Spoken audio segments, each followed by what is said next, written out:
Hi, this is Lynn, and welcome to another Persuasion Bite. Bite-sized tips on persuasion that you can use right away. A lot of us are doing virtual meetings these days, and some of the things we've been doing in real-life meetings translate well, and sometimes not so much.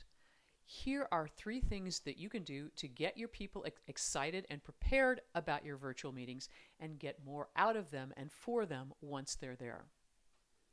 Number 1, your agenda.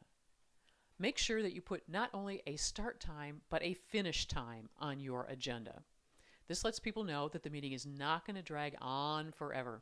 And frankly, if you finish things early, it makes people feel like they got more time back. The second thing about your agenda is float it around to people beforehand, because you're not able to catch them in the hallway or have informal chats and then stick information on. So if they get to see that something is a topic for discussion, maybe they have a point they want to share there too. And you get them thinking about things in advance. And the third thing you can do with your agenda is that you can make different people responsible for different aspects of the meeting, which means you are not doing everything all the time. It's a good sign of delegation, and it lets other people show off their talents and be responsible for things.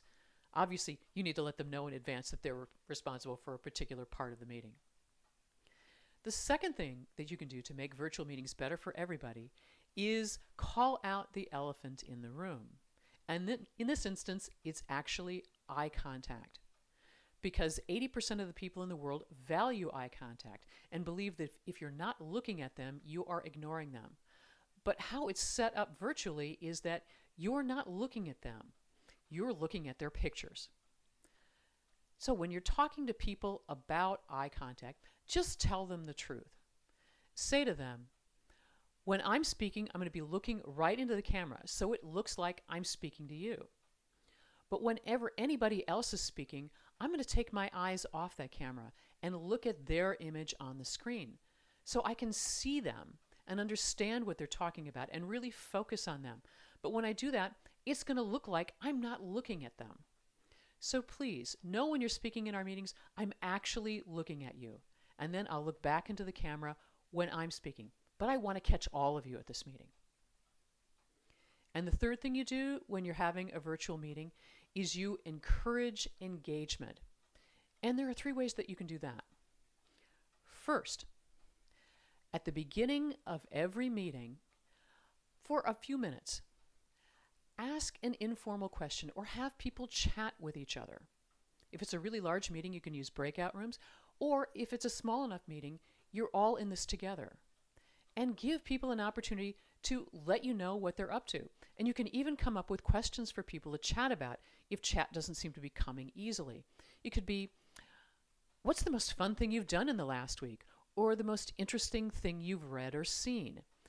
And give people a topic and let them talk about that a little bit so you can warm people up and bring them into the room.